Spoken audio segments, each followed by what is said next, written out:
कैसे हैं बच्चे सब लोग? ठीक हो आप लोग? Good afternoon.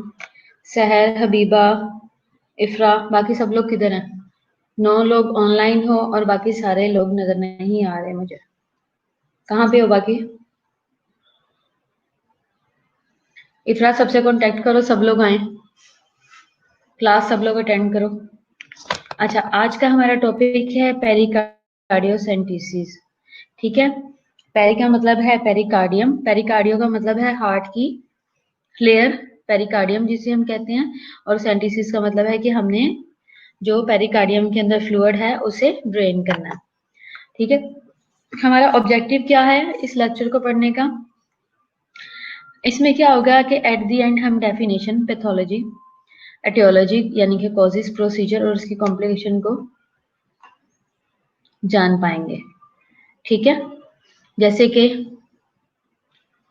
अभी आप देख सकते हो, जैसे कि इस पिक्चर में शो हो रहा है कि ये हार्ट है। ठीक है। हार्ट के अंदर आप देख सकते हो ऑरेंज वाली साइड है और एक ब्लू साइड है। ठीक है, सॉरी येलो है। येलो वाली जो लाइनिंग है, जो लेयर है, उसको विसरल पेरिकार्डियम कहेंगे, और जो ऑरेंज है ये हार्ट है। ठीक है। और फिर उसके बाद है व्हाइट वाली साइड है, व्हाइट जो है वो ब्लू के साथ कवर्ड है, जिसे प्राइटल पेरिकार्डियम कहेंगे। ठीक है। हार्ट के हार्ट को जो कवर किया हुआ है वो 2 लेयर्स ने किया हुआ है, जो कि ऑर्गन के साथ अटैच है। जो ऑर्गन के साथ इस तरफ वाली है उसे प्राइटल, उसे विसरल कहेंगे, और जो आउटर साइड है उसे प्राइटल कहेंगे। जो विसरल है विसरा से निकली है, विसरा का मतलब ऑर्गन है, और प्राइटल का मतलब है आउटर साइड। और जो ये जो ब्लू साइड है ये सीरस को शो कर रही है, और जो व्हाइट वाली साइड है बिल्कुल ये पेरिकार्डियल कैविटी है। अब बेसिकली जो फ्लूइड होगा वो विसरल पेरिकार्डियम और प्राइटल पेरिकार्डियम के दरमियान में जो स्पेस है वो उसके अंदर होगा, जो कि सीरस फ्लूइड है। अब बेसिकली ये होता है इसलिए कि जब हार्ट पंप करता है तो ये दोनों हार्ट जो है वो फ्रिक्शन ना करे, स्मूथली आगे पीछे मूव होता रहे, पंप करता रहे। और ये नॉर्मली जो है वो नेचुरली सीरस फ्लूइड जो है वो लिमिटेड अमाउंट के अंदर ऑलरेडी होता है, लेकिन जब ये नॉर्मल से बढ़ जाता है तो ये पेरिकार्डियल एफ्यूजन या पेरिकार्डियल टेम्पोनेट कहलाता है। ठीक है। इसी तरह लंग्स की बात थी, लंग्स में भी हमने पढ़ा था कि लंग्स के अंदर जो फ्लूइड भर जाता है वो कैसे होता है, लंग्स की आउटर लेयर के अंदर। ठीक है। हमने उसके लिए थोरासेंटेसिस पढ़ा था, उसमें भी ऐसे ही था कि लंग्स को जो कवर किया हुआ है उसमें विसरल भी है और प्राइटल लेयर भी है। अब लंग्स ने भी इसी तरीके से एक्सपेंड होना है। ठीक है। एक्सपेंड होना है और फिर उसके बाद सिकुड़ जाना है, फिर एक्सपेंड होना है, फिर सिकुड़ जाना है, जैसे हम ब्रीथ करते हैं। तो इस दौरान भी जो है लंग्स है उनको भी मूव करना होता है। जब मूव करते हैं तो उस दौरान लंग्स भी फ्रिक्शन ना हो, लंग्स में भी, तो ये लेयर जो है वो नेचुरली ऑलरेडी होती है विद सीरस। और जब सीरस की अमाउंट जरूरत से ज्यादा बढ़ जाती है तो वो जो है फिर हमें ड्रेन करना पड़ता है उस सफियन को। ठीक हो गया। पेरिकार्डियोसेंटेसिस है क्या? Pericardiocentasis is a therapeutic and diagnostic procedure in which fluid is removed from the pericardium. अब ये क्या है? पेरिकार्डियोसेंटेसिस जो है वो एक थेराप्यूटिक और डायग्नोस्टिक प्रोसीजर है। थेराप्यूटिक कैसे होगा कि हार्ट एक नॉर्मल इतनी शेप का है, ठीक है, एक बंद मुट्ठी की तरह एक नॉर्मल हार्ट है, लेकिन उसकी साइड्स पे जो लेयर है वो जरूरत से ज्यादा अपने साइज में बढ़ गई है। तो वो क्या करेगी कि वो एक तो पेन भी करवाएगी, दूसरा हार्ट को कंप्रेस करेगी, हार्ट की जो एक्टिविटी है वो इससे कंप्रोमाइज हो जाएगी, एक्टिविटी कम हो जाएगी। तो ये जो इसके ऊपर प्रेशर पड़ रहा है, इस प्रेशर को जब हम रिलीज करने की कोशिश करेंगे तो ये प्रोसीजर थेराप्यूटिक हो जाएगा। और जब हम देखेंगे कि फ्लूइड तो है ही है, एफ्यूजन तो है ही है, लेकिन ये क्यों है, कैसा है, किस लिए है, तो उस टाइम में जब हम उसको निकाल के टेस्ट के लिए भेजेंगे तो ये डायग्नोस्टिक प्रोसीजर हो जाएगा। ठीक है। The sac that surrounds the heart कहाँ पे होता है? हम रिमूव करते हैं इसमें फ्लूइड को, जो कहाँ पे होता है?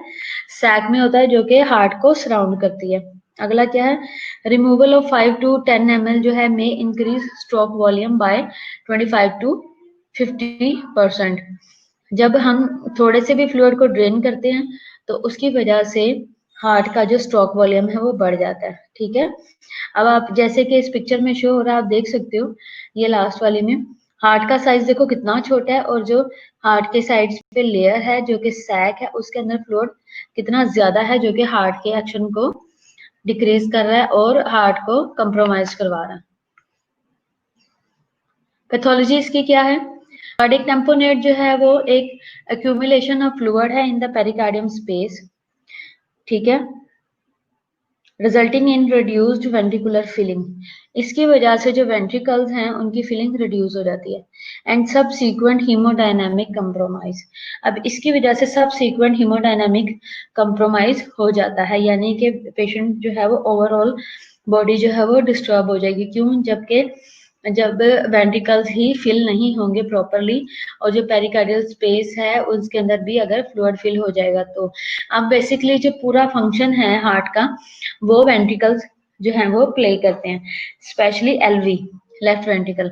अगर लेफ्ट वेंट्रिकल को में प्रॉपर जो है वो ब्लड फिल नहीं होगा तो वो प्रॉपरली एजैकुलेट नहीं कर पाएगा। जब जब तक वेंट्रिकल्स के अंदर प्रॉपर फिलिंग नहीं होगी, वेंट्रिकल प्रॉपर ब्लड को पुश, एलवी लेफ्ट वेंट्रिकल अगर प्रॉपर ब्लड को पुश नहीं करेगा तो पूरी बॉडी के अंदर ब्लड की सप्लाई जो है वो कंप्रोमाइज हो जाएगी। उससे क्या क्या होगा?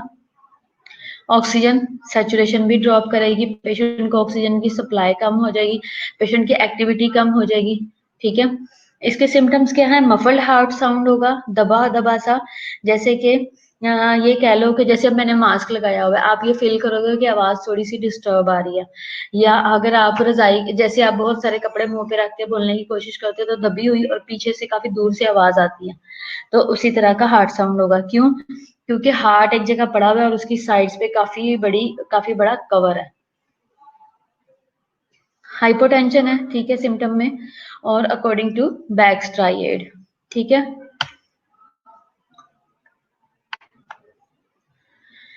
जैसे कि ये एक्सरे है, एक्सरे भी शो कर देता है कि किस तरह से पेशेंट का हार्ट पड़ा हुआ है और क्या कंडीशन है। जैसे कि आप ये देख सकते हो कि हार्ट का साइज जो है वो एंट्रो पोस्टीरियर व्यू है इसका चेस्ट का, इसमें क्या है?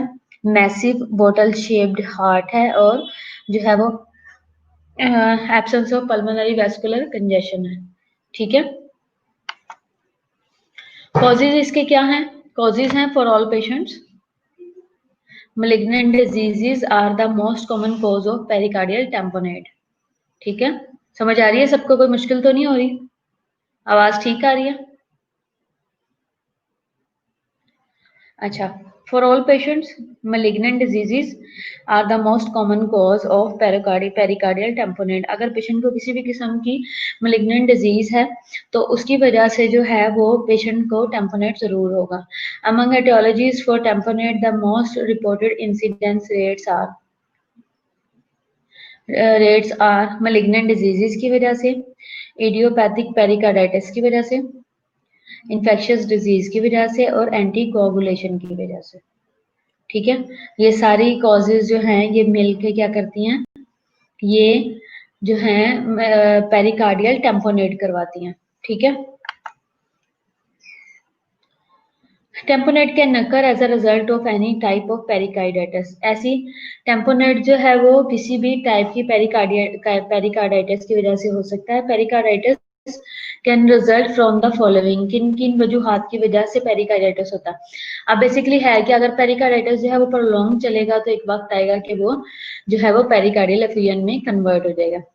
ह्यूमो इम्यून डेफिशिएंसी वायरस इन्फेक्शन में, यानी कि एचआईवी इन्फेक्शन और पेशेंट को तब हो सकता है। फिर इसके अलावा इन्फेक्शन वायरल, बैक्टीरियल, ट्यूबरक्लोसिस और फंगल कोई भी इन्फेक्शन हो तब होगा। ड्रग्स की वजह से जैसे कि हाइड्रेलाजिन है, ठीक है, और प्रोकेनामाइड है, और आइसोनाइड्स है, और माइनॉक्सीडिल है, ठीक है। ये वो मेडिसिन हैं जिनकी वजह से पेरिकार्डियल एफियन होने के चांसेस होते हैं।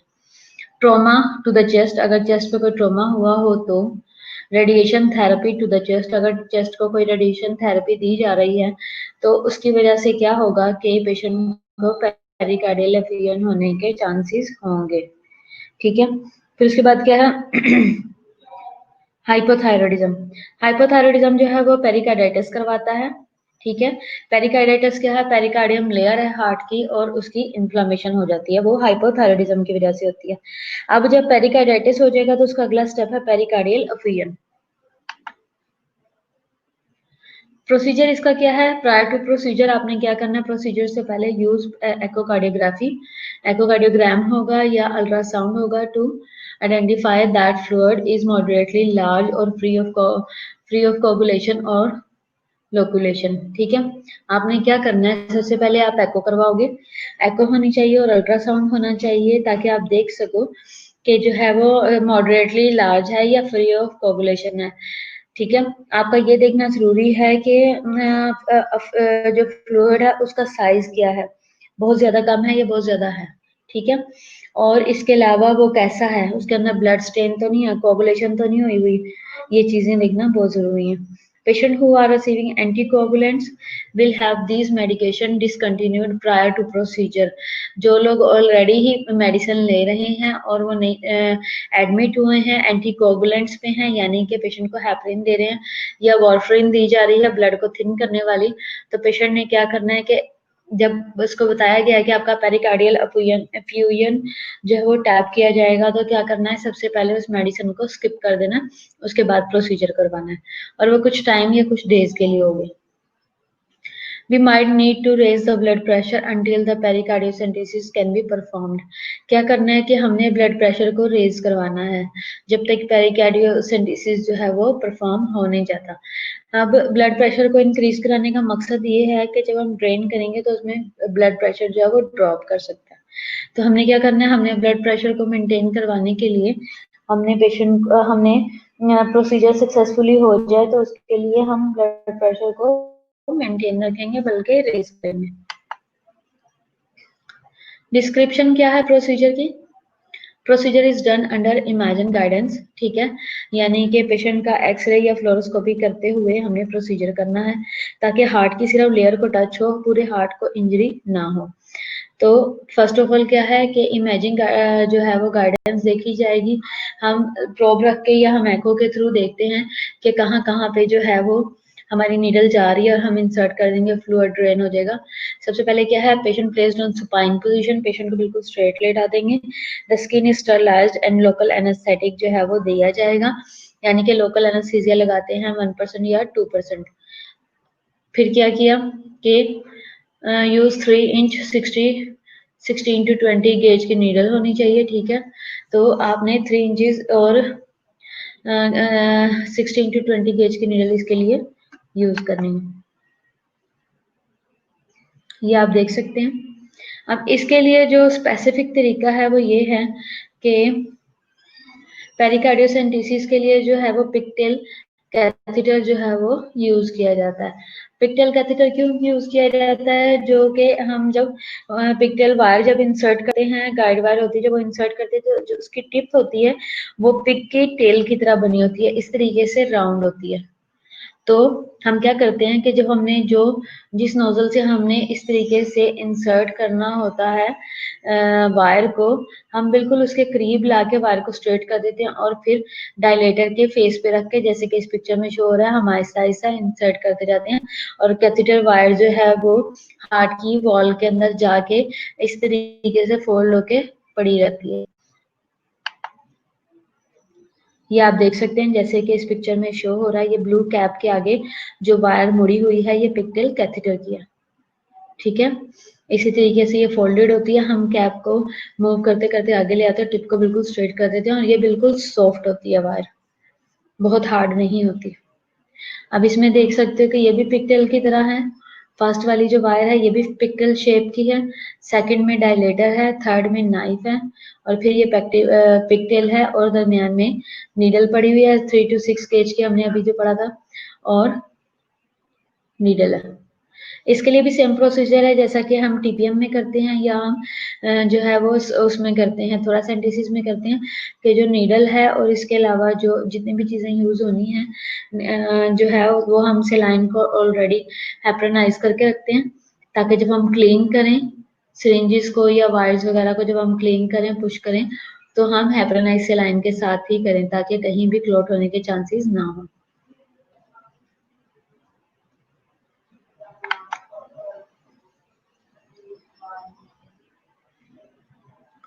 Identify the anatomic लैंडमार्क आपने आइडेंटिफाई करने हैं। फर्स्ट ऑफ ऑल कौन सा ज़ीफर्ड प्रोसेस आपने देखना है, 5th एंड 6th रिब पे होगा शॉन बिलो, जैसे कि इस पिक्चर में शो हुआ हुआ है। 5th और 6th जो है वो इंटरकोस्टल स्पेस पे होगा। एनाटॉमी का अगर आप मार्क देखते हैं तो साथ में क्या है, and select a site for needle insertion. आपने जैसे ही 5th और 6th पे देख लिया ज़ीफर्ड स्टर्नम को, तो आपने जगह देख लेनी है कि आपने इंसर्ट कहाँ से करना है। फिर उसके बाद है the most commonly use side are the left sternum costal margin और द सबजीफर्ड अप्रोच। ठीक है, तो इसमें क्या है कि ज्यादा जो फेवरेट इन वो होता है वो लेते हैं मोस्ट कॉमनली साइड जो है वो left left sternum costal margin होता है। ठीक है, स्टर्नम के साथ जो है वो इंटरकोस्टल, तो इससे क्या बोलेंगे, स्टर्नो कोस्टल मार्जिन। ठीक है, और कौन सी साइड का, लेफ्ट साइड का, जैसे कि आप देख सकते हो यहाँ से। और इसके अलावा सब सीफर्ड अप्रोच इसके लिए देखी जाती है। फिर उसके बाद है insert the needle. Needle insert करने immediately at 35 to 40 degree angle, direct the needle towards the left shoulder. ठीक है, शोल्डर लेफ्ट शोल्डर की तरफ डायरेक्ट करना है इसको। ये आप देख सकते हो जैसे कि पिक्चर में शो हो रहा है, 45 के एंगल पे है। ठीक है, और ये पेशेंट है और पेशेंट की पेरिकार्डियम के अंदर जो है वो इंसर्ट किया हुआ है।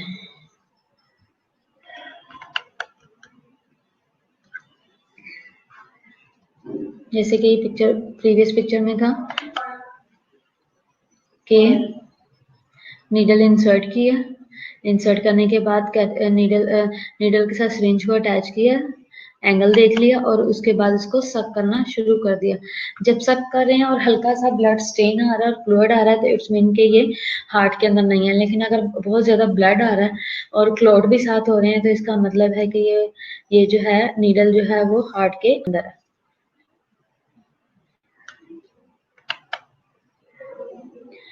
प्रोसीजर के बाद आपने क्या करना है, the tube is left connected to the drainage bottle until there is no fluid drain. ठीक है, no more fluid drained and no accumulation of fluid in the pericardium. ठीक है, आपने क्या करना है, ट्यूब जो है वो आपने कनेक्टेड छोड़ देनी है ड्रेनेज बॉटल के साथ जब तक कोई भी मजीद फ्लूइड नहीं आता। अगर बार बार फ्लूइड आ रहा है तो आपने फिर अगला स्टेप आपने क्या करना है कि आपने उसको ड्रेन करते रहना खुद से। ठीक है,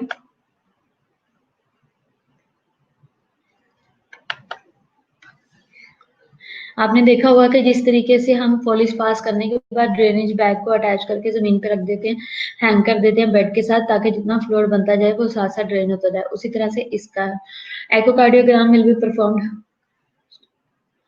हार्ट के अंदर चला जाए तो नहीं बोलते क्या होगा, अगर हार्ट के अंदर चला जाता है तो उसमें हार्ट की इंजरी हो जाती है और फिर उसमें ये होता है कि पेशेंट कम ही सरवाइव करता है। और कंफर्म कैसे होता है कि हम जो ब्लड होता है जो उस टाइम में फ्रेश ब्लड आ रहा होता है, डॉक्टर उस सिरिंज को कहते हैं कि उसको किसी गॉज पे या किसी चीज पे एम्प्टी करके देखो, अगर उसके ऊपर क्लॉट आएंगे तो इसका मतलब है कि हार्ट को इंजरी हो गई है। ठीक है, फिर उसकी फर्दर कॉम्प्लिकेशंस चलती हैं। एकोकार्डियोग्राफी करेंगे, will be perform to monitor the clearance of the fluid. ठीक है, अगला क्या है, after a pericardial drainage procedure, जैसे ही कंप्लीट हो जाएगा, monitor blood pressure and pulse and neck veins will be examined by bulging. ठीक है, अगला क्या है, the fluid should be tested for any identification of the cause. ठीक है, जब पेरिकार्डियम ड्रेनेज हो गया है, पेरिकार्डियल ड्रेन कर लिया है, प्रोसीजर हो गया है, तो हमें ब्लड प्रेशर को मॉनिटर करना है, पल्स देखते रहना है, नेक की वेन्स को देखना है कि वो कोलैप्स तो नहीं हो रही है, कितना उनका प्रेशर चल रहा है, जिसे जेवीपी कहते हैं, जुगुलर वीनस प्रेशर या सीवीपी कहते हैं, एग्जामिन करेंगे फॉर बल्जिंग, बल्स तो नहीं हो रही है। फिर उसके बाद है the fluid should be tested for any identification of the cause. आपने क्या करना, फ्लूइड को टेस्ट करने के लिए भी भेजना है ताकि आप उसके कॉज को आइडेंटिफाई कर सको। जैसे कि हम पढ़ रहे थे कि मेलिग्नेंट की वजह से है, बहुत सारे इन्फेक्शन की वजह से है, तो उसी तरह उसका डायग्नोज होना भी बहुत इंपॉर्टेंट है। रिस्क और कॉम्प्लिकेशंस क्या हो सकती हैं इसके लिए, कार्डियक अरेस्ट में पेशेंट जा सकता है, मायोकार्डियल इंफेक्शन हो सकता है और हार्ट अटैक हो सकता है पेशेंट को, एबनॉर्मल हार्ट रिदम्स हो सकते हैं,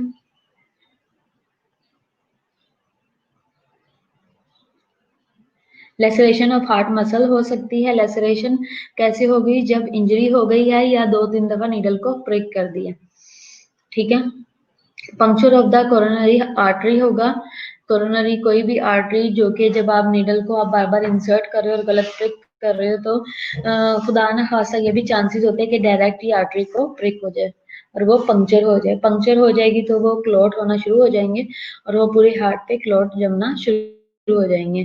फिर उसके बाद है लेसरेशन ऑफ ऑर्गन्स भी हो सकती है। ऑर्गन्स की कैसे? जैसे कि हार्ट के साथ लंग्स भी पड़े हुए हैं, लंग्स हैं, ट्रेकिया है, ब्रोंकाई है, ब्रोंकस है, तो इनके ऊपर भी इंजरी हो सकती है। हीमोथोरेक्स भी हो सकता है, यानी कि लंग्स के चेस्ट के अंदर जो है वो ब्लड का क्लॉट हो जाना। कैसे?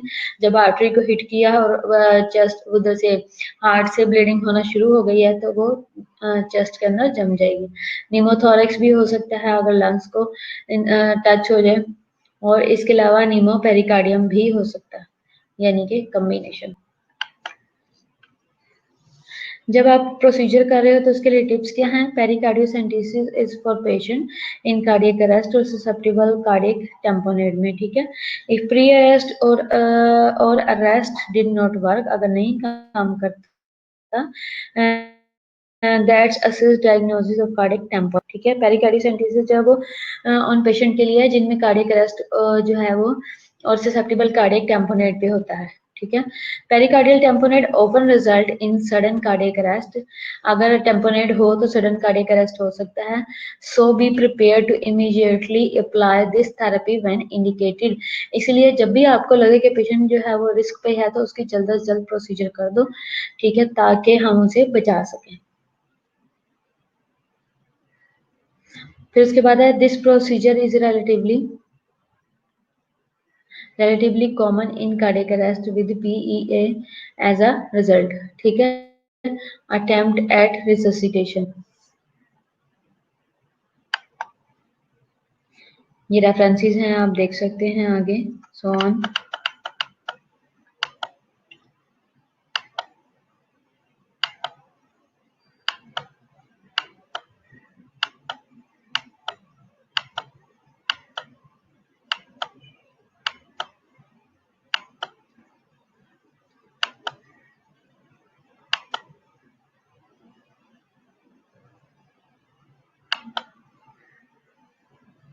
समझ आ गई है? किसी का कोई मसला तो नहीं? ये समझने में मुश्किल लगा हो? हम इसको रिवाइज कर लेते हैं, रिवीजन कर लेते हैं, समरी हो जाएगी।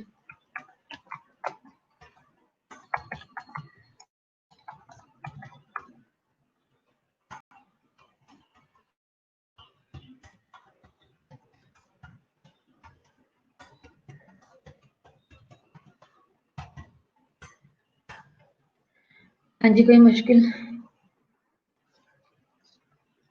कोई प्रॉब्लम समझने में?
हमने क्या पढ़ा था? पेरिकार्डियोसेंटेसिस क्या है, ठीक है। उसके ऑब्जेक्टिव्स क्या हैं, डेफिनेशन हम देखेंगे, पैथोलॉजी देखेंगे, कॉजेज ऑफ प्रोसीजर और कॉम्प्लिकेशंस क्या हो सकती हैं। इस पिक्चर को देख के आप हर चीज़ को क्लियरली समझ सकते हो कि ये जो ऑरेंज वाली साइड है ये सब हार्ट है, और जो येलो वाली है ये विसरल पेरिकार्डियम है, और जो अंदर वाइट वाली साइड है ये पैराइटल पेरिकार्डियम है, जो ब्लू है ये सीरस है, ठीक है। और जो पेरिकार्डियल कैविटी है, वो जो व्हाइट वाली सारी जगह है, दो मेम्ब्रेन के दरमियान की जो स्पेस है, उसे पेरिकार्डियल कैविटी बोला जाता है। ठीक है। अब इसमें क्या होगा, जब फ्लूइड बढ़ेगा तो ये जो व्हाइट वाली साइड है ये अपने साइज में बढ़ती जाएगी या सिकुड़ जाएगी, तो ये कम होने और ज्यादा होने पे डिपेंड करता है। अब पेरिकार्डियोसेंटेसिस है क्या? पेरिकार्डियोसेंटेसिस जो है वो थेराप्यूटिक और डायग्नोस्टिक प्रोसीजर है, जैसे कि मैंने आपको पहले भी बताया, जिसके अंदर फ्लूइड जो है वो रिमूव किया जाता है पेरिकार्डियम से। हम पेरिकार्डियम से फ्लूइड को रिमूव कर देते हैं, और जो है वो sac that surrounds the heart, कहाँ से, जहाँ जो सैक बनी हुई है हार्ट के आउटसाइड पे, हार्ट के अराउंड बनी हुई है, उसको हम उसमें से फ्लूइड को हम रिमूव कर लेते हैं। रिमूवल ऑफ 5 to 10 ml जो है वो स्ट्रोक वॉल्यूम को इंक्रीज कर देता है 25 to 50% तक। तो इसलिए नॉर्मली हमें जो है वो फ्लूइड नहीं होने देना चाहिए। पैथोलॉजी क्या है? कार्डियक टेम्पोनेट है। It is accumulation of fluid in the pericardial space. ठीक है। कार्डिक टेम्पोनेट क्या होता है? फ्लूइड एक्यूमुलेट हो जाता है पेरिकार्डियल स्पेस में, जिसका रिजल्ट ये होता है कि ये वेंट्रिकुलर फिलिंग को रिड्यूस कर देता है और सब्सीक्वेंट जो है वो हेमोडायनामिक चेंजेस या कंप्रोमाइज करवाता है। ठीक है। जैसे कि सैचुरेशन ड्रॉप करेगी, पेशेंट को सांस चढ़ेगा, ब्लड सप्लाई प्रॉपर नहीं होगी, हार्ट रेट पे भी इफेक्ट होगा और पेशेंट की एक्टिविटी पे भी होगा। पैथोलॉजी इसकी क्या है? इट इज एन एक्यूमुलेशन हो गया। ठीक है। और हार्ट साउंड मफल होगी और हाइपरटेंशन भी होगी। जैसे अब इसके अलावा इस पिक्चर के अंदर जैसे देख रहे हो, एंट्रोपोस्टीरियर व्यू होगा, चेस्ट रेडियोग्राफ जो है वो शो करेगा मैसिव और बोतल शेप्ड हार्ट होगा इसके अंदर, जैसे कि आप इस पिक्चर में देख सकते हो कि हार्ट का साइज भी बहुत बड़ा, और ऐसे लग रहा है जैसे एक गोल सी बड़ी सी बोतल है और उसका ऊपर से ये मुंह बना हुआ है हार्ट। और इसके अलावा जो है वो absence of pulmonary vascular congestion भी होगी। कॉजेज इसके क्या हैं? फॉर ऑल पेशेंट जो है वो malignant diseases are most common cause of pericardial tamponade. जितने भी पेशेंट है ज्यादातर उनमें जो है वो पेरिकार्डियल टेम्पोनेट जो है वो किसी भी टाइप के मेलिग्नेंट की वजह से होता है। इसके अलावा क्या है? टेम्पोनेट जो है वो the most reported incidence rate है, किनमें ज्यादा होता है? मेलिग्नेंट डिजीज में होता है, इडियोपैथिक पेरिकार्डाइटिस की वजह से होता है, इन्फेक्शियस डिजीज जितने भी इन्फेक्शन होते हैं उनकी वजह से होता है, और एंटी कोआगुलेशन की वजह से है। अगर कोआगुलेशन ठीक नहीं है और हम एंटी कोआगुलेंट जो भी दे रहे हैं उसकी वजह से भी होने के बहुत ज्यादा चांसेस होते हैं। टेम्पोनेट जो है वो अकर हो सकता है as a result of any type of pericarditis, किसी भी टाइप के पेरिकार्डाइटिस की वजह से हो सकता है। पेरिकार्डाइटिस जो है वो रिजल्ट फ्रॉम द फॉलोइंग, किस वजह से पेरिकार्डाइटिस होता है? ह्यूमन इम्यून वायरस इन्फेक्शन की वजह से, यानी कि HIV वायरस है। इसके अलावा इन्फेक्शन जो है वो वायरल भी हो सकता है, बैक्टीरियल भी हो सकता है, यानी कि ट्यूबरक्लोसिस या फंगल भी हो सकता है। और ड्रग्स जो हैं वो कौन कौन सी हैं? हाइड्रोलाजिन है, प्रोकेनामाइड है और आइसोनाइज्ड है, और इसके अलावा मिनॉक्सिडिल है। ट्रॉमा टू चेस्ट की वजह से भी हो सकता है, रेडिएशन थेरेपी हो रही हो चेस्ट की तब भी होगा, और हाइपोथायरॉयडिज्म है वो भी क्या करता है? वो भी पेरिकार्डाइटिस करवाता है। प्रोसीजर क्या है? प्रोसीजर से पहले हमने क्या चीज़ों की एहतियात करनी है? हमने एकोकार्डियोग्राफी करानी है और अल्ट्रासाउंड कराना है, ताकि हम आइडेंटिफाई कर सके फ्लूइड को मॉडरेटली लार्ज है या फ्री ऑफ कोगुलेशन और लोक्यूलेशन है। ठीक है। इसके अलावा क्या चीज़ है? हमने क्या करना है? Patient who are receiving anti coagulants, जो कि ऑलरेडी एंटी कोगुलेंट्स ले रहे हैं, will have this medication discontinued. उन्होंने जो मेडिकेशन वो ले रहे हैं उसको डिसकंटिन्यू करना है, सिर्फ इसलिए कि प्रोसीजर जो है वो सेफली हो सके। ठीक है। This medication discontinued prior to the procedure, आपने प्रोसीजर से पहले ही उसको डिसकंटिन्यू कर देना है।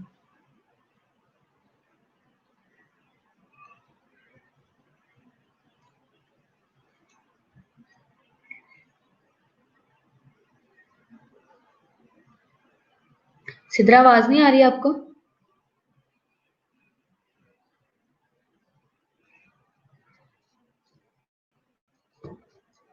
कहाँ प्रॉब्लम आ रही है आपको? आप मुझे इस पे मैसेज करो ना, जो भी प्रॉब्लम आ रही है। प्रोसीजर में क्या है, डिस्क्रिप्शन ऑफ द प्रोसीजर हम देंगे सबसे पहले पेशेंट को। Procedure is done under imaging guidelines होगा, यानी कि फ्लोरोस्कोपी में होगा या अल्ट्रासाउंड एको में होगा। फिर उसके बाद पेशेंट को प्लेस किया जाएगा, पेशेंट को प्लेस किया जाएगा सुपाइन पोजीशन में है, स्किन को स्टरलाइज किया जाएगा, लोकल एनेस्थीसिया दिया जाएगा जैसे कि बाकी सारे प्रोसीजर्स में भी होता है। फिर उसके बाद है यूज करेंगे 3 इंच की और 16 to 20 गेज की नीडल हम इसके लिए यूज करेंगे।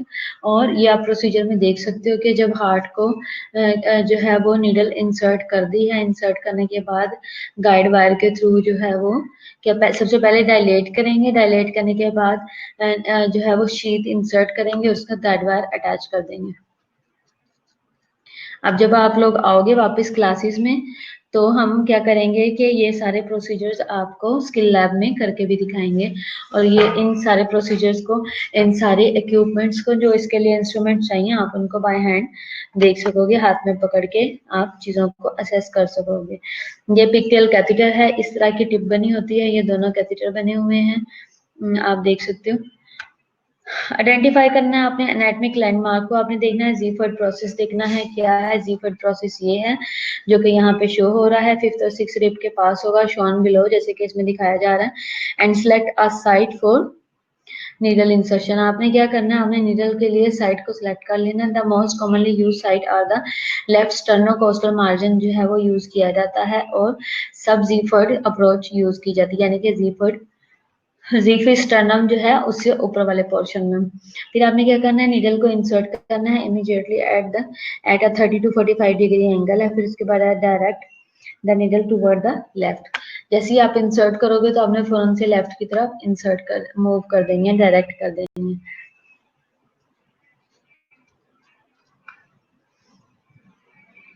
एस्पिरेट आप साथ साथ करते जाओगे, जैसे जैसे आप इंसर्ट करते जाओगे। वंस फ्लूइड इज एनकाउंटर्ड, जैसे आप का कि फ्लूइड एनकाउंटर हो गया है, स्टॉप एडवांसिंग द नीडल, आपने नीडल को बाहर खींचना और इंसर्ट करना जो है वो स्टॉप कर देना है। एंड कंटिन्यू एस्पिरेटिंग, आपने एस्पिरेट करना जो है वो कंटिन्यू रखना है।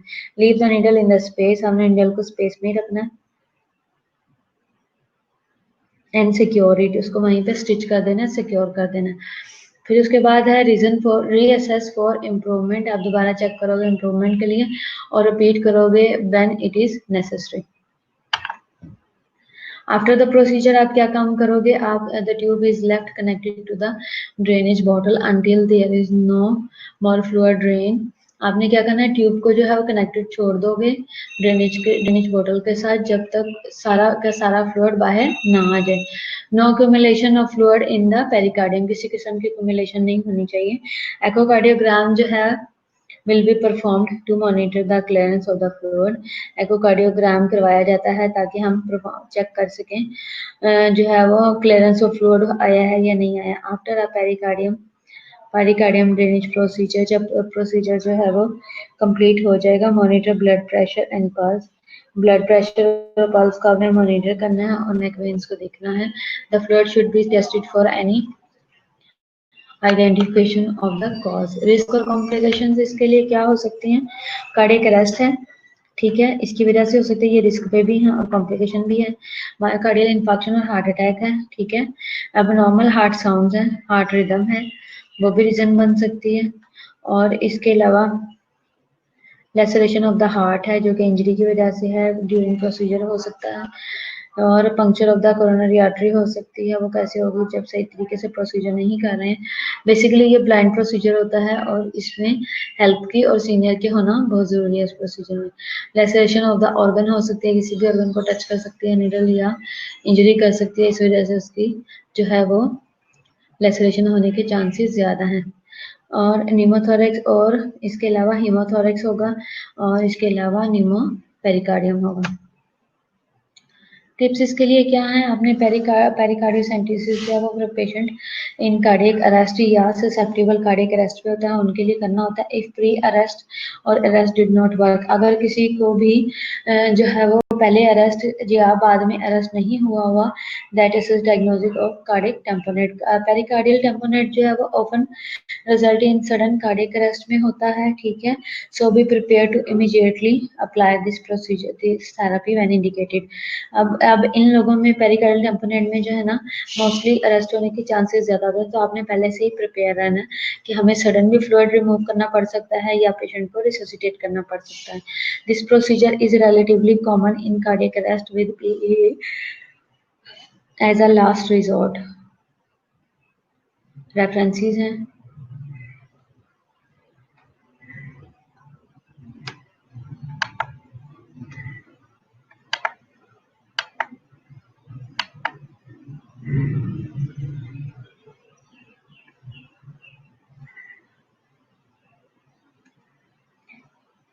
रिवाइज कर लो एक दफा, कुछ पूछना है तो आप पूछ सकते हैं। सबको समझ आ गई है? एक दफा इसको रिवाइज कर लो।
चलो ठीक है बच्चों, आप लोग इसको रिवाइज करो, अच्छे से पढ़ लो। रोनाल्ड, आप इतनी देर से कहाँ गायब थे? अभी आपका मैसेज आया जब क्लास एंड हो गई है।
बड़ी जल्दी आए हो रोनाल्ड।